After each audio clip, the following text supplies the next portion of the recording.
નમસ્કાર દોસ્તો, આજે આપણે ધોરણ 6ની સ્વાધ્યાય પોથીના ભાગ 4ની અંદર ગણિત વિષયનો જે પાઠ નંબર 8 આપેલો છે દશાંશ સંખ્યાઓ, તેનું સંપૂર્ણ સોલ્યુશન આપણે આ વિડીયોની અંદર જોવાના છીએ.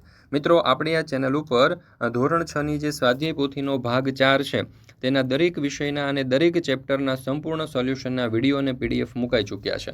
તો જરૂરથી દરેક વાલીઓ, વિદ્યાર્થીઓ અને શિક્ષક મિત્રોએ આ સ્વાધ્યાય પોથીના દરેક ભાગના, દરેક પાઠના અને દરેક ચેપ્ટરના સોલ્યુશનના વિડીયો અને પીડીએફ છે તે મેળવી અને તેનો અભ્યાસ કરી લેવો. લિંક તમને નીચે ડિસ્ક્રિપ્શન બોક્સની અંદર મળી જશે. ચાલો દોસ્તો, તો શરૂ કરીએ આપણે ધોરણ 6 સ્વાધ્યાય પોથી ભાગ 4 વિષય ગણિત, ચેપ્ટર નંબર 8 દશાંશ સંખ્યાઓ. એમાં પ્રશ્ન નંબર 1, સાચો વિકલ્પ પસંદ કરો. પહેલું, 0.07 પ્લસ 0.008 બરાબર કેટલા થાય? તો જવાબ આવશે વિકલ્પ સી, 0.078. બીજું, 0.7625 કઈ બે સંખ્યાઓની વચ્ચે આવે? તો જવાબ આવશે વિકલ્પ ડી, 0.76 અને 0.763. ત્રીજું, 15.8 અને 6.73 બરાબર કેટલા થાય? તો જવાબ આવશે વિકલ્પ બી, 9.07. ચોથું, 0.023 કઈ બે સંખ્યાઓની વચ્ચે આવે? તો અહીંયા જવાબ આવશે વિકલ્પ ડી, 0.026 અને 0.024. પાંચમું, કઈ દશાંશ સંખ્યા સૌથી મોટી છે? તો જવાબ આવશે વિકલ્પ સી, 0.29. છઠ્ઠું, કઈ દશાંશ સંખ્યા સૌથી નાની છે? તો અહીંયા જવાબ આવશે વિકલ્પ સી, 0.082. મિત્રો, ધોરણ 3થી 10ની જે સ્વાધ્યાય પોથી છે એમાં ખાસ કરીને ધોરણ 6ની સ્વાધ્યાય પોથીનો આ જે ભાગ 4 છે તેના દરેક વિષયના દરેક ચેપ્ટરની સોલ્યુશન જે છે તે આપણી એપ્લિકેશન ઉપર મુકાઈ ચૂકી છે પીડીએફ.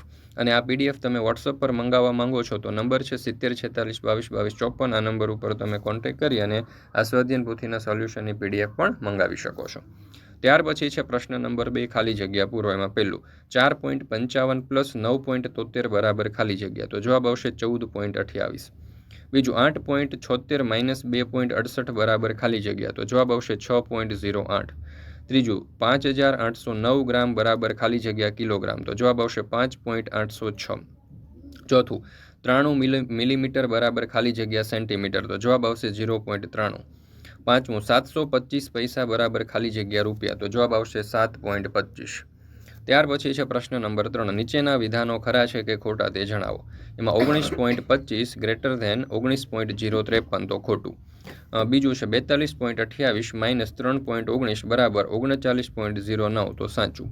ત્રીજું, 3 શતાંશ પ્લસ 3 દશાંશ બરાબર 0.33 તો જવાબ આવશે સાચું. ચોથું, 1 પૈસા બરાબર 1/100 રૂપિયા એટલે કે સાચું. અને પાંચમું, 1.033 બરાબર 1.09 એટલે કે જવાબ આવશે ખોટું. ત્યાર પછી છે પ્રશ્ન નંબર 4, આપેલ માહિતીનો ઉપયોગ કરી અને ગણતરી કરો. ચાલો, તો આ માહિતી પ્રમાણે આપણે ગણતરી કરવાની છે. એમાં પહેલો સવાલ, 2 રૂપિયા 5 પૈસાને દશાંશ સ્વરૂપમાં કેવી રીતે લખશો? તો 2 પ્લસ 5/100 એટલે કે 2 પ્લસ 0.05 એટલે 2.05 રૂપિયા. બીજું, 340 મીટરને કિલોમીટરમાં લખી શકશો કેવી રીતે? તો 340/1000 એટલે જવાબ આવશે 0.34 કિલોમીટર. ત્રીજું, 5 કિલોગ્રામ અને 8 ગ્રામને દશાંશ સ્વરૂપે કિલોગ્રામમાં કેવી રીતે લખી શકાય? તો 5 પ્લસ 8/1000 કિલોગ્રામ એટલે 5 પ્લસ 0.008 એટલે 5.008 કિલોગ્રામ. ત્યાર પછી છે પાંચમું, ચડતા ક્રમમાં ગોઠવો. તો સર્વપ્રથમ આવશે સૌથી નાની સંખ્યા એટલે કે 12.104, એનાથી મોટી 12.124, તેનાથી મોટી 12.142, એનાથી મોટી 12.214, એનાથી મોટી થશે 12.401. ત્યાર પછી ઉતરતા ક્રમમાં ગોઠવો. તો અહીંયા આવશે સર્વપ્રથમ મોટી સંખ્યા 22.1, એના કરતાં નાની 20.42, એના કરતાં નાની 2.2, એના કરતાં નાની 2.023 અને એના કરતાં નાની થશે 2.0226.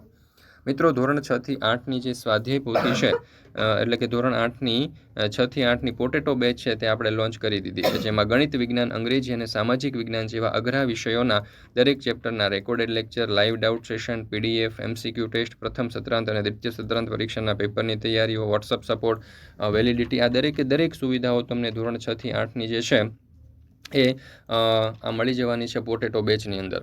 તો મિત્રો, અત્યારે જોડાઈ જજો. આખા વર્ષની ફી માત્ર 499 રૂપિયા છે. મોબાઈલ નંબર છે 7046222254.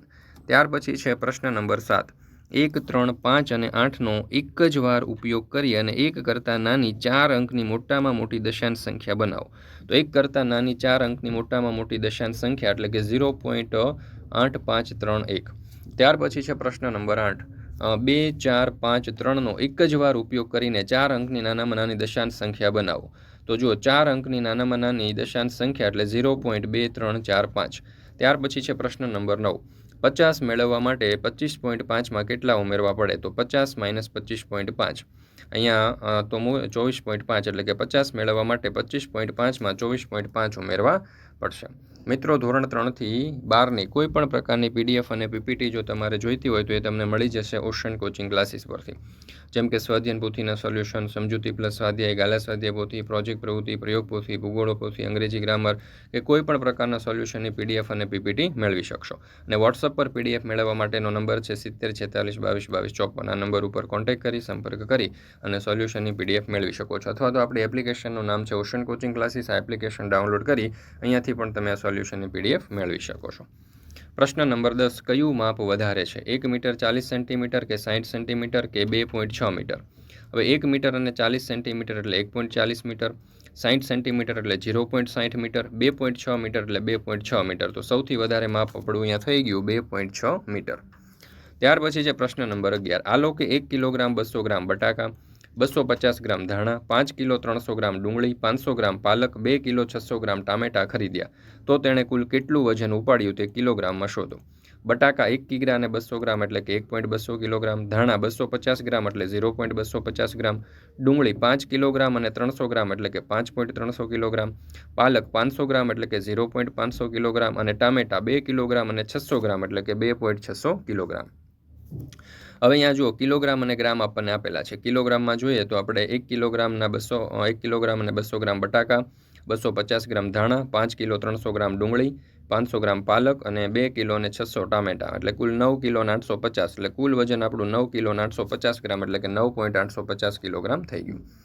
ચાલો હવે અહીંયા જાતે કરવાનો આપણને દાખલો આપેલો છે. તો મિત્રો અહીંયા તમે જોઈ શકો છો આખી જે આકૃતિ છે તે આપણે અહીંયા દર્શાવેલી છે. તો મિત્રો અહીંયા આપણે ધોરણ 6ની સ્વાધ્યાય પોથીના ભાગ 4ના ગણિત વિષયનું આજે ચેપ્ટર નંબર 8 છે તે પૂર્ણ કરીએ છીએ. ફરી મળીશું મિત્રો આપણે ધોરણ 6ની સ્વાધ્યાય પોથીના ભાગ 4ના ગણિત અથવા તો ગણિત સિવાયના બીજા કોઈ વિષયની જે સ્વાધ્યાય પોથીઓ છે તેના કોઈક નવા ચેપ્ટરના સંપૂર્ણ સોલ્યુશન સાથે. મિત્રો જરૂરથી આ સ્વાધ્યાય પોથીના સોલ્યુશનના વિડીયો તમને પસંદ આવ્યા હોય તો લાઇક કરવાનું, તમારા મિત્રો સાથે શેર કરવાનું અને આપણી આ ચેનલને સબસ્ક્રાઇબ કરવાનું ભૂલશો નહીં.